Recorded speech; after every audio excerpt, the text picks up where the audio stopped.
보시겠습니다.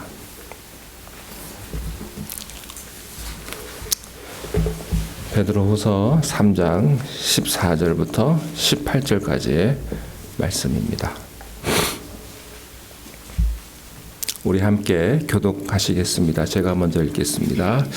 그러므로 사랑하는 자들아 너희가 이것을 바라보나니 주 앞에서 점도 없고 흠도 없이 평강 가운데서 나타나기를 힘쓰라. 또 우리 주의 오래 참으심이 구원인 줄로 여기라. 우리가 사랑하는 형제의 바로 그 받은 지혜대로 너희에게 이같이 썼고 또 그 모든 편지에도 이런 일에 관하여 말하였으되 그 중에 알기 어려운 것이 더러 있으니 무식한 자들과 굳세지 못한 자들이 다른 성경과 같이 그것도 억지로 풀다가 스스로 멸망에 이르느니라. 그러므로 사랑하는 자들아 너희가 이것을 이해하였으므 무법한 자들의 유혹에 이르러 너희가 굳센 데서 떨어질까 생각하라. 함께 읽겠습니다. 오직 우리 주 곧 구주 예수 그리스도의 은혜와 그를 아는 지식에서 자라가라. 영광이 이제와 영원한 날까지 그에게 있을지어다. 아멘. 자, 오늘은 베드로서의 마지막 시간입니다. 다음 주부터는 신명기, 구약의 신명기의 말씀을 함께 공부하도록 하겠습니다. 자, 14절 우리 함께 읽음으로 오늘 말씀 함께 나눕니다. 14절 시작. 그러므로 사랑하는 자들아 너희가 이것을 바라보나니 주 앞에서 점도 없고 흠도 없이 평강 가운데서 나타나기를 힘쓰라. 베드로 사도가 사랑하는 자들아, 마치 주님이 우리에게 말씀하시는 것처럼 사랑하는 자들아, 우리 성도들에게 이렇게 권면을 합니다. 주 앞에서 점도 없고 흠도 없이 평강 가운데 나타나기를 힘쓰라. 여기 힘쓰라를 영어 성경에 보니까 make every effort, 모든 일에 노력을 다하라, 모든 노력을 다하라, 그런 말씀입니다. 자, 그러면 무엇에 대해서 노력하라는 말인가? 뭘 노력해야 되는가? 하나님과 먼저 화평을 이루도록 하라는 것입니다. 하나님과 화평을 이룬다는 말은 다른 게 아니고 하나님하고 좀 더 가까이 있는 겁니다. 가까이. 어떤 사람이 하나님과 가까이 하는 사람입니까? 말씀을 가까이 하고 매일 기도하고 다른 게 없죠. 말씀 가까이 기도를 하고 찬양하고 예배드리고 그런 사람이 하나님과 가까이 있는 사람입니다. 그 사람이 하나님과 화평을 이루는 삶이죠. 하나님과의 화평은요, 예수 그리스도를 통해서만 이루어집니다. 하나님과 우리 사이에 놓여 있는 죄라는 그런 막힌 담이 헐리고 하나님과 평화가 이루어지는 것을 말하는 것이죠.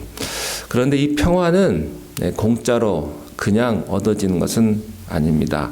바로 대가가 치루어져야 한다는 것입니다. 어떤 대가냐 하냐면 점도 없고 흠도 없이 힘쓰는 것을 말합니다. 점이 없다는 말은 결함이나 오염이 없다, 그런 뜻이고요.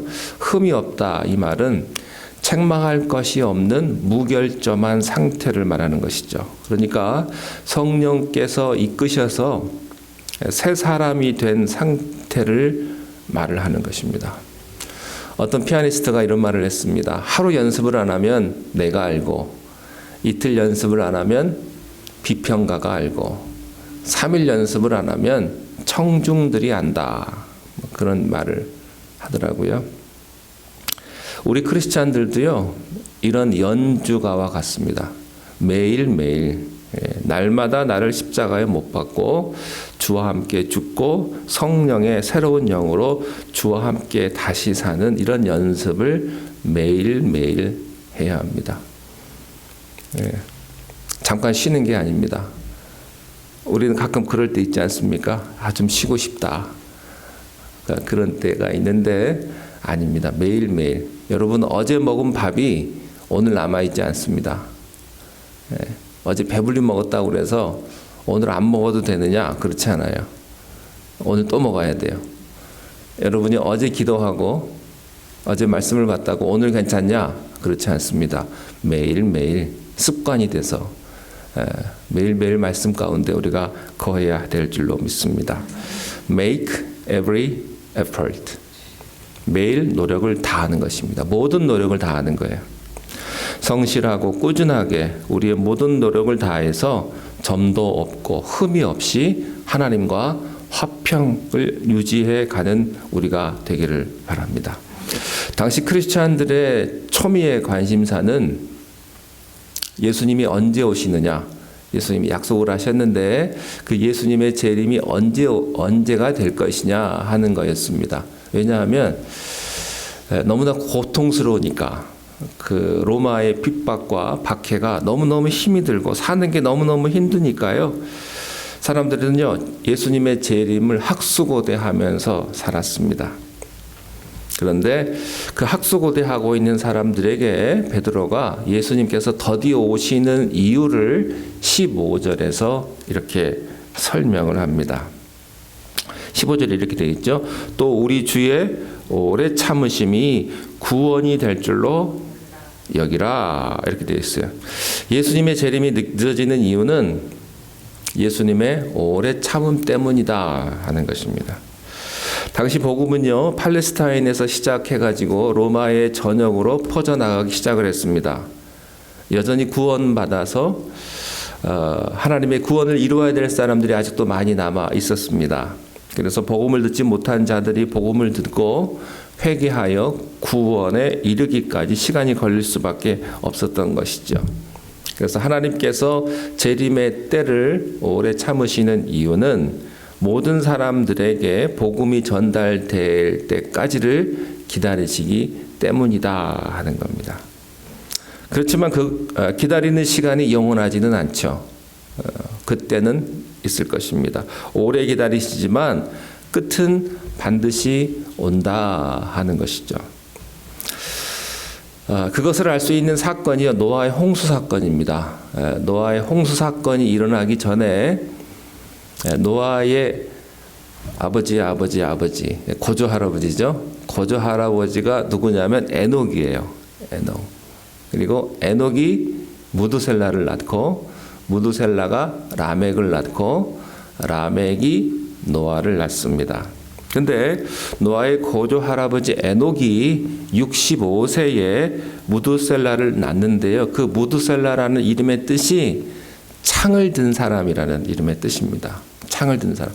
근데 고대 그 근동의 설화에 따르면 마을마다 창을 들고 지키는, 그 마을을 지키는 사람이 있었다고 해요. 근데 창을 들고 그 마을을 지키는 사람이 죽으면 그 마을에 심판이 온다. 그런 설화가 있었다고 합니다. 그래서 무두셀라의 이름의 뜻이 창을 들고 지키는 사람이다라는 뜻을 가지고 있으니까 무두셀라가 죽으면 이 세상에 심판이 온다라고 해석이 되었던 거죠. 그래서 에녹은 무두셀라가 태어났을 때 이 땅에 심판이 임할 거라는 계시를 하나님으로부터 받았을 것이다. 이런 이야기가 있습니다. 무두셀라가 369세 때에 손자 노아를 봤고요. 노아가 600세 되던 해에 그때가 무두셀라가 969세였거든요. 그때 무두셀라가 죽고 무두셀라가 죽은 해에 노아의 홍수 사건이 일어납니다. 무두셀라가 왜 이렇게 오래 살았을까요? 무두셀라가 성경에서 제일 오래 산 사람이죠. 최장수한 사람. 969년을 살았는데 하나님께서 심판을 늦추셔서 한 영혼이라도 방주 안으로 들여보내기 위함이 아니었겠습니까? 에녹이 그렇게 외쳤고 무두셀라가 그렇게 외쳤고 노아가 그렇게 외친 세월이 969년이라는 것이죠. 거의 1000년 가까운 세월을 그렇게 외쳤던 거예요. 그 시간을 기다리신 이후에야 이 땅에 심판이 왔다 하는 것입니다. 마찬가지로 예수님의 심판은요, 물심판이 아니고 불심판입니다. 물보다 더한 진짜 심판이 기다리고 있습니다. 그래서 예수님의 복음은요, 온 민족에게 전해질 때까지 오래 참으시는 것이죠. 전 세계에 17,000 종족이 있다고 합니다. 그런데 그 가운데 한 6,000 종족은 아직도 복음을 듣지 못했다고 그래요. 마지막 종족에 이르기까지 그 복음이 전파될 때까지 하나님의 심판은 유보되고 있습니다. 베드로는요, 바울을 사랑하는 형제라고 하면서 이 서신이 바울의 서신과 일맥상통하고 있음을 우리들에게 보여줍니다. 15절 하반절에 보시면 우리가 사랑하는 형제 바울도 그 받은 지혜대로 너희에게 이같이 썼고, 그 다음에 16절 보겠습니다. 16절 시작. 또 그 모든 편지에도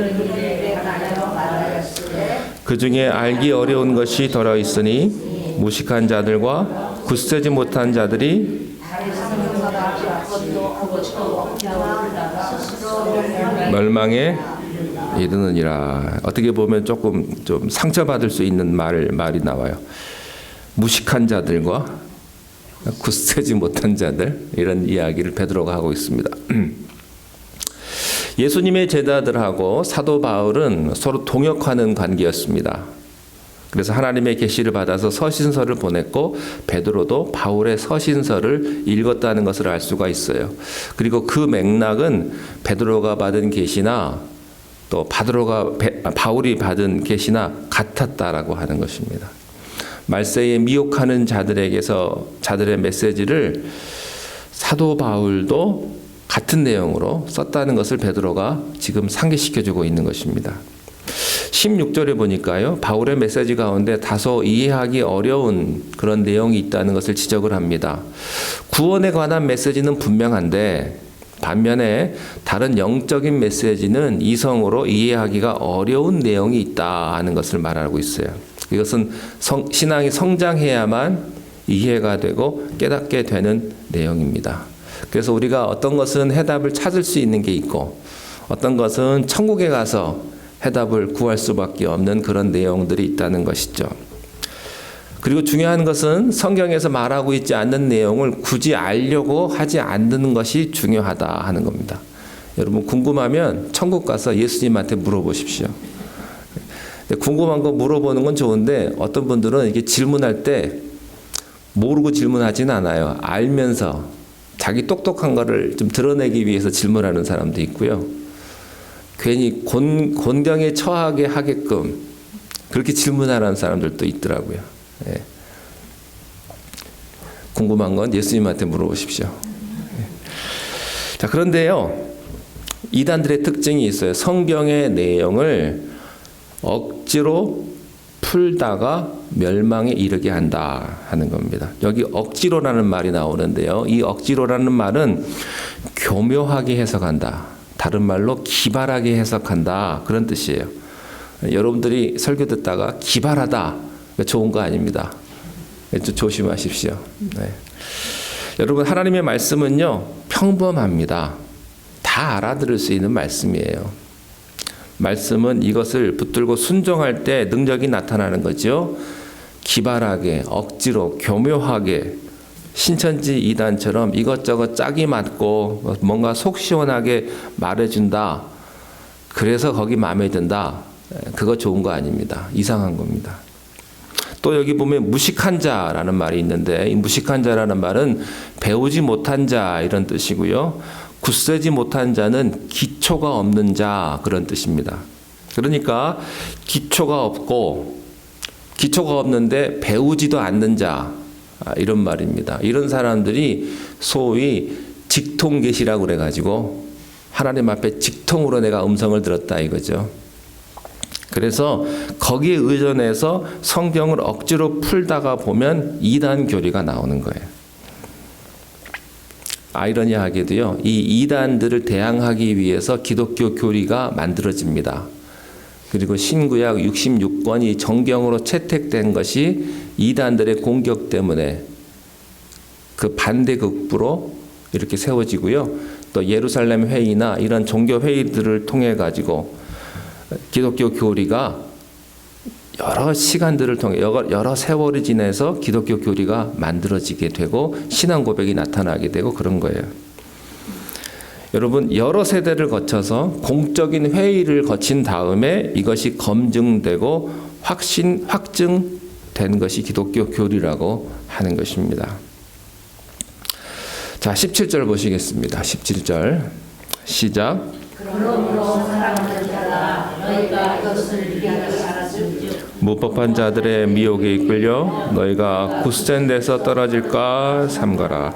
무법한 자들의 미혹을 주의하라. 여러분 신천지 교리가요 오직 개역 성경 한글 성경에서만 성립된다는 거 아십니까? 우리가 보고 있는 이 성경은요, 성경을 한번 생각해 보세요. 모세오경이나 지금 베드로서 있는데 베드로가 이 베드로 전후를 썼거든요. 그럼 우리가 보니 이게 베드로가 이렇게 우리말로 썼을까요? 아니죠. 베드로의 언어로 썼을 거 아닙니까? 그거를 베껴 썼겠죠. 사본이 있겠죠. 사본이 있고 그 다음에 역본이 있겠죠. 번역을 했으니까. 그러니까 원본은 존재하지 않아요. 원본이 만약에 있다 그러면 그 자체가 아마 우상이 될 겁니다. 원본이 없고 히브리어 헬라어로 된 그 원본은 없고요. 그 원본을 베껴 쓴 사본 70인역 뭐 사해사본 이런 것들이 있고 그 사해사본 70인역을 번역한 번역본이 있어요. 그러니까 원본을 루터가 독일어로 라틴어로 된 거를 독일어로 번역을 한 거죠. 독일어로 번역한 다음에 영어로 번역이 됐어요. 우리가 읽고 있는 이 우리나라의 원래 성경은요, 킹 제임스 버전을 번역을 한 거예요. 그러니까 우리나라 옛날 성경에 보면 예수께서 가라사대 그러잖아요. 그게 옛날 영어책 그 영어 성경을 번역했기 때문에 그런 거예요. 그런데 이 성경을 보면요, 이 성경은 확실한 하나님의 말씀이고 성령의 감동으로 기록된 책이지만 이 성경을 볼 때 뭔가가 안 맞는 게 있어요. 뭔가가 해석이 부족한 게 있다고요. 그러면 뭘 봐야 되냐면 원본을 봐야 돼요. 영어 성경만 봐도요, 우리나라 성경하고 조금 다른 게 있어요. 힘쓰라, 그게 make every effort라는 단어로 번역이 되어 있거든요. 그러니까 제가 이 성경을 읽을 때는요, 영어 성경도 보고요, 히브리어 헬라어 원본도 봐야 돼요. 그래야 이 뜻을 정확하게 우리가 해석을 할 수가 있거든요. 근데 신천지는요, 오직 개역 성경 하나만 딱 봐요. 그러니까 해석에 오류가 있을 수 있겠죠. 여러분, 어떻게 특정한 한 번역 성경만 진리라고 말할 수가 있냐 이거예요. 다 여러 가지를 참고해 가지고 그 가운데서 하나님의 뜻을 우리가 깨달은 게 중요하죠. 그래서 이단들은요, 무법주의자들입니다. 영어 성경에서는 뭐라고 했냐면 사악한 자들 그랬어요. 하나님의 말씀을 사사라이 풀고 자의적으로 해석해서 가르치는 자들이다 이렇게 표현을 했던 것이죠. 자, 18절 마지막입니다. 시작. 오직 우리 주 곧 구주 예수 그리스도의 은혜와 그를 아는 지식에서 자라가라. 영광이 이제와 영원한 날까지 그에게 있을지어다. 늘 그리스도의 은혜 가운데서 거할 때 우리가 자라가게 됩니다. 그때 또 중요한 것이 있어요. 주님을 아는 지식이 중요합니다. 그러니까 한편에는 은혜가 있어야 되고 한편에는 지식이 있어야 돼요. 이 두 개의 밸런스가 굉장히 중요합니다. 우리 지난주 설교 말씀에도 하나님은 영이시니 예배하는 자가 영과 진리로 예배할지라. 은혜가 있고요, 지식이 있어요. 우리 육신이 있고 영혼이 있죠. 이 밸런스가 굉장히 중요합니다. 이건 너무 한쪽만 강조하면 이단이 됩니다. 밸런스 있게 신앙을 균형 있게 잡아가는 것, 그게 굉장히 중요한 것이죠. 우리가 이단의 미혹을 분별하고 그리스도의 은혜와 그를 아는 지식에서 자라가서 하나님 앞에 모든 영광을 돌리시는 주님의 종이 다 되시기를 주님의 이름으로 축원드립니다. 기도하겠습니다. 하나님 아버지, 은혜를 감사합니다. 주님께서 주신 귀한 말씀을 우리가 믿음으로 바라보게 하시고 주님의 은혜와 주를 아는 지식으로 우리가 매일매일 자라갈 수 있도록 우리의 모든 신앙을 주님께서 붙들어 주시옵소서. 그리스도의 십자가 앞에 우리의 모든 욕심을 다 못 받게 하시고 말씀대로 순종하며 오늘도 주님께서 인도하시는 복된 길을 걸어가는 우리 모두가 되게 인도하여 주옵소서. 주님께 모든 것 맡기오며 우리 구주 예수님의 이름으로 간절히 기도드리옵나이다. 아멘. 하늘에 계신 우리 아버지여, 이름이 거룩히 여김을 받으시오며 나라의 임하옵시며 뜻이 하늘에서 이룬 것 같이 땅에서도 이루어지이다. 오늘날 우리에게 일용할 양식을 주옵시고 우리가 우리에게 죄 지은 자를 사하여 준 것 같이 우리 죄를 사하여 주옵시고 우리를 시험에 들게 하지 마옵시며 다만 악에서 구하옵소서. 나라와 권세와 영광이 아버지께 영원히 있사옵나이다. 아멘.